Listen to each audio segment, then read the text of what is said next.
Le syndicat des employés de la Jirama annonce une grève générale demain mercredi 9 juillet, faute de réponse à leurs appels au dialogue. Tous les sites de la société seront fermés, ont annoncé les employés. Le Conseil des ministres se tient ce mercredi à Sainte-Marie dans le cadre d'une nouvelle tournée régionale du régime Red Wheel, une tournée coûteuse et destinée à masquer ses échecs selon les observateurs. De l'actualité internationale, le président américain Donald Trump a promis lundi une surtaxe douanière d'au moins 25% à plusieurs pays, dont le Japon et la Corée du Sud. Nouvelle étape dans son offensive bouleversant les échanges économiques internationaux.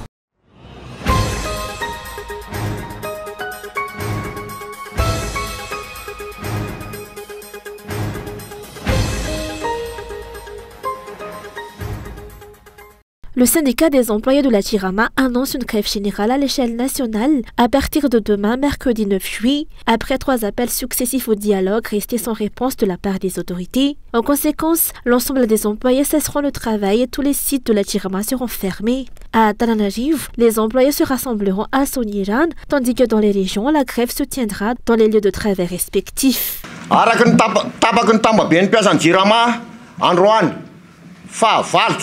Conformément à la décision prise ce 8 juillet 2025, tous les employés de la Jirama sur l'ensemble du territoire observeront une grève générale à partir de demain, mercredi 9 juillet.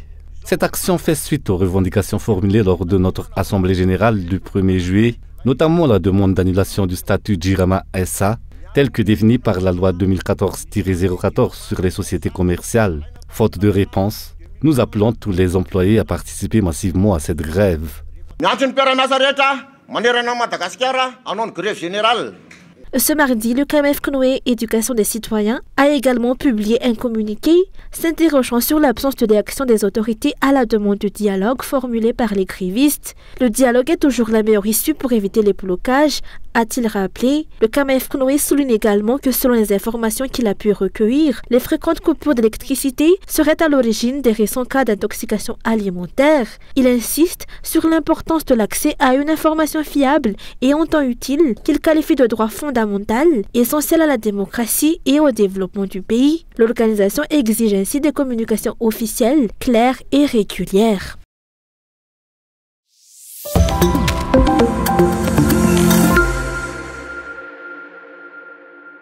Le Conseil des ministres se tiendra ce mercredi à Sainte-Marie. Encore une fois, le régime Red Wheel et son équipe vont partir ensemble en déplacement pour effectuer une tournée régionale et tenir le Conseil des ministres ce jeudi et vendredi à venir. Cette tournée, qui représente une dépense d'argent public et une mise en scène, vise surtout à masquer l'échec du régime, à résoudre les problèmes auxquels la population est confrontée. Il est évident que la gestion du pouvoir est partielle dans la manière d'aborder les problèmes selon les régions. Seules les régions, districts ou communes considérées comme favorables au régime ou ayant des élus qui le soutiennent bénéficient de la construction d'infrastructures ou d'actions sociales à travers les distributions ponctuelles de vaccins. Cette situation illustre clairement le favoritisme dans la gestion du pays au détriment de l'ensemble du peuple malgache. Une attention particulière est accordée à ceux qui acceptent d'être utilisés comme instrument politique pour maintenir le régime en place, tandis que ceux qui ne font plus confiance au pouvoir sont ignorés ou marginalisés. Une manière de gouverner qui détruit complètement le développement local, rendant impossible le redressement du pays déjà submergé par la pauvreté, déclare un homme politique.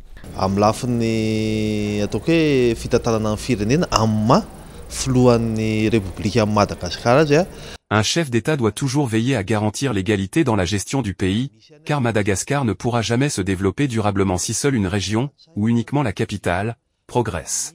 Le développement doit être inclusif et équilibré, afin que toutes les régions avancent ensemble. Or, ce régime semble entretenir une culture de l'inégalité, où certains sont privilégiés pendant que d'autres restent à la traîne. Ce déséquilibre ne devrait pas être toléré. Il faudrait promouvoir le développement pour tous.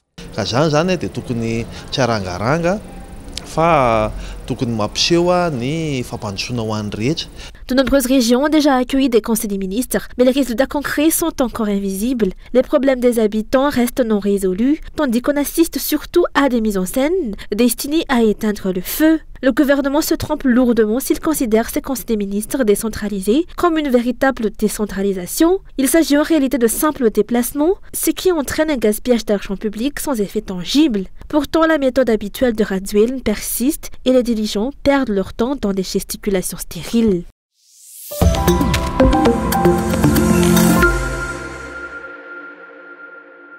À cause d'une mauvaise gouvernance, l'État malgache se retrouve aujourd'hui dans une impasse financière et cherche par tous les moyens à collecter des fonds de manière détournée auprès de la population. C'est l'alerte lancée par un député ce jour.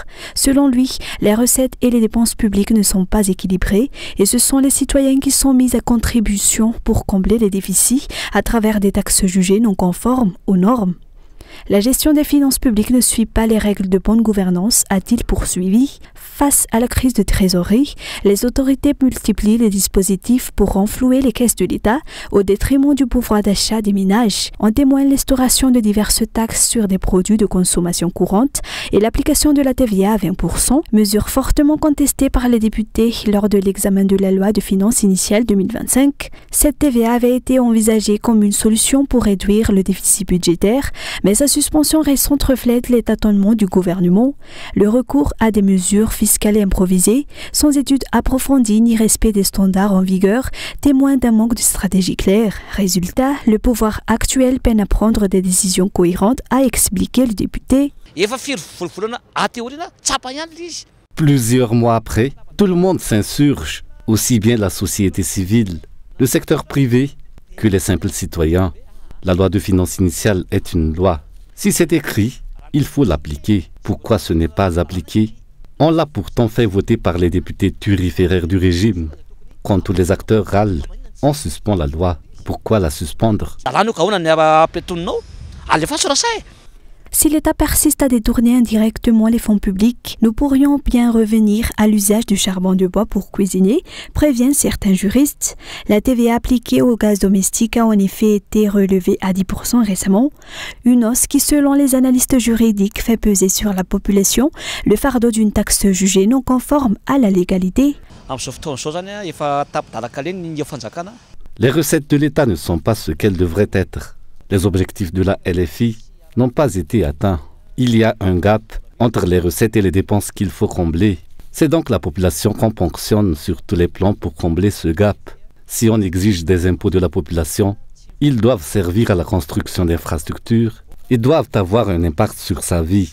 La population rechigne à payer car les fonds sont détournés et l'argent public est mal géré.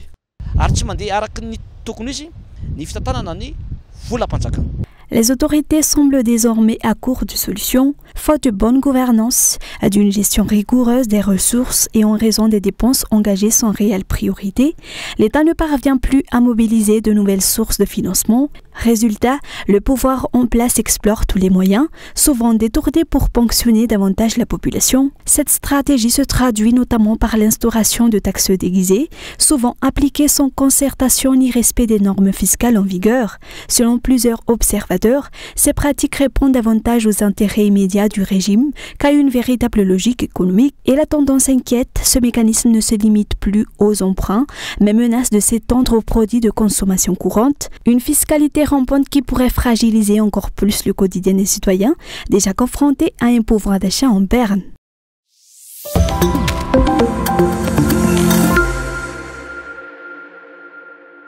Les droits des personnes en situation de handicap restent largement bafoués à Madagascar, une réalité dénoncée avec force par le SAFIRT, le socle d'appui pour les personnes handicapées inclusives dans le respect des droits.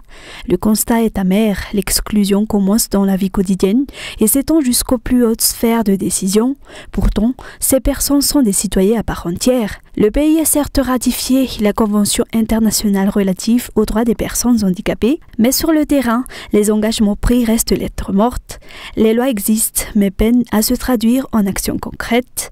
Le ministère de tutelle évoque une volonté de réforme avec un projet de loi en préparation. Cependant, ce contexte n'a toujours pas été présenté au Parlement et l'attente se prolonge. En parallèle, l'exclusion persiste dans de nombreux secteurs.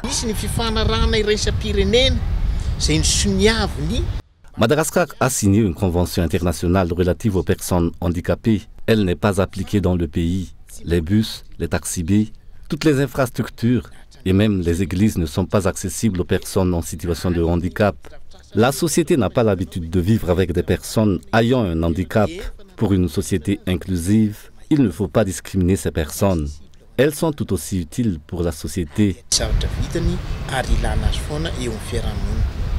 Dernier exemple en date, en mai, lors de l'élection du nouveau bureau de la Commission nationale indépendante des droits de l'homme, les associations de personnes handicapées n'ont pas été autorisées à prendre part au processus, une situation que les Safirs de juges contraires aux règles et pour laquelle ils réclament la prise du vote.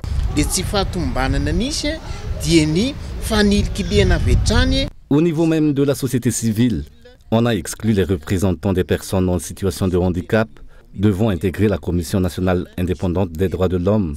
Les comités ad hoc ont subi des pressions dont on ignore la provenance. Nous n'acceptons pas que dès le début, on bafoue les droits de l'homme dans une commission censée les défendre. Nous tirons la sonnette d'alarme. Exclure les personnes en situation de handicap équivaut à bafouer leurs droits.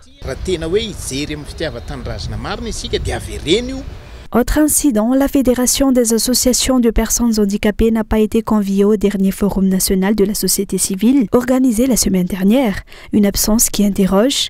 Face à ces exclusions répétées, les organisations concernées appellent les autorités à appliquer les voies en vigueur, à respecter les droits fondamentaux et à soumettre sans délai le projet de loi sur la protection des personnes handicapées aux instances législatives compétentes.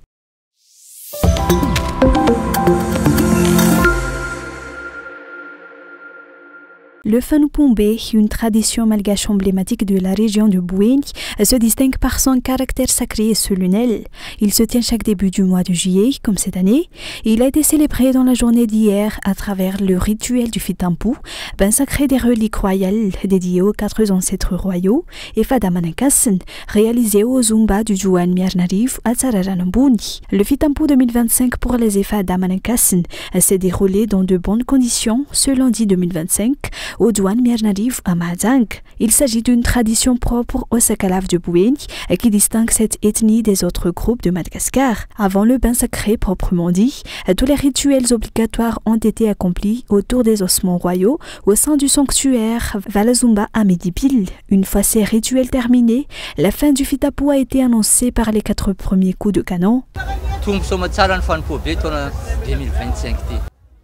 Le Fanupumbe 2025 s'est bien déroulé sous l'égide du chef coutumier Lampanzakabe du Bouéni, Dina Irmisigi.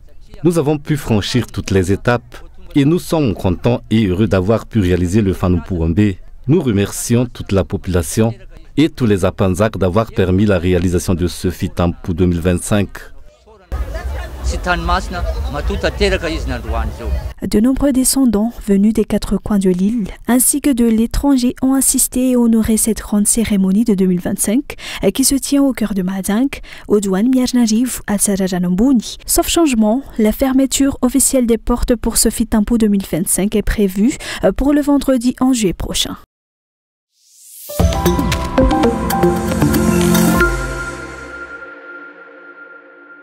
La rencontre des maires de l'océan Indien a été officiellement ouverte aujourd'hui. Elle durera 3 jours et se tient à Madagascar, pays hôte de l'événement. Ce sommet se concentrera principalement sur l'examen commun des problèmes rencontrés par les villes de la région de l'océan Indien. Il vise également à rechercher des solutions communes entre les gouvernements de chaque pays. Aujourd'hui, on est confronté à des sujets importants, catastrophes climatiques. Nous avons des sujets qui nous invitent à chercher des finances locales. C'est un vrai sujet qui nous invite à réfléchir ensemble, raison pour laquelle ce qu'il faut améliorer, c'est tout le temps créer les conditions pour être prêt, pour répondre à l'ensemble des appels à projets qui sont lancés par l'ensemble de nos bailleurs, que ce soit au niveau de l'Europe, que ce soit au niveau des ONG, créer les conditions, travailler ensemble, mettre en commun nos expertises, parce que c'est important, ça a été dit tout à l'heure, nous sommes un territoire avec plein de richesses, mais nous devons travailler ensemble pour créer les conditions, encore une fois, pour être au service de nos concitoyens. Les solutions communes seront présentées lors de la COP 30 sur le changement climatique prévue en novembre, ainsi qu'au G20 qui se tiendra à Johannesburg en octobre prochain.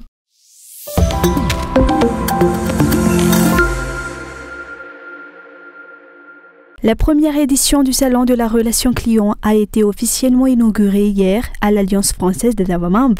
Cet événement a pour objectif de fournir des orientations, des formations ainsi que des opportunités d'emploi à ceux qui souhaitent travailler dans les centres d'appel et dans le domaine de la relation client. Actuellement, la majorité des jeunes à Madagascar s'intéressent de plus en plus au métier de centre d'appel et à son univers, comme cela a pu être constaté dès le premier jour de cette édition du Salon de la relation client à l'Alliance française de Davamamb, selon les participants à l'événement.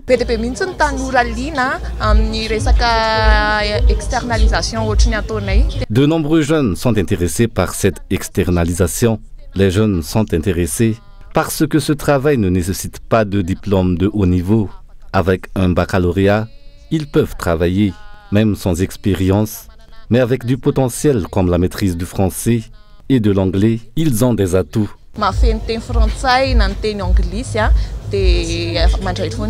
La tenue de salon comme celui-ci aide beaucoup les jeunes, surtout ceux qui vont bientôt entrer dans le monde du travail, ont déclaré les jeunes présents et intéressés par l'événement.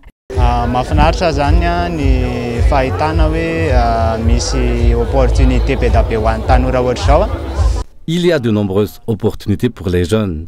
On peut constater que des entreprises donnent leur chance aux jeunes sans expérience. Je me suis surtout intéressé aux possibles formations pour étoffer mes compétences. J'ai aussi déposé un CV. Le salon de la relation client première édition s'achèvera le 9 juillet prochain.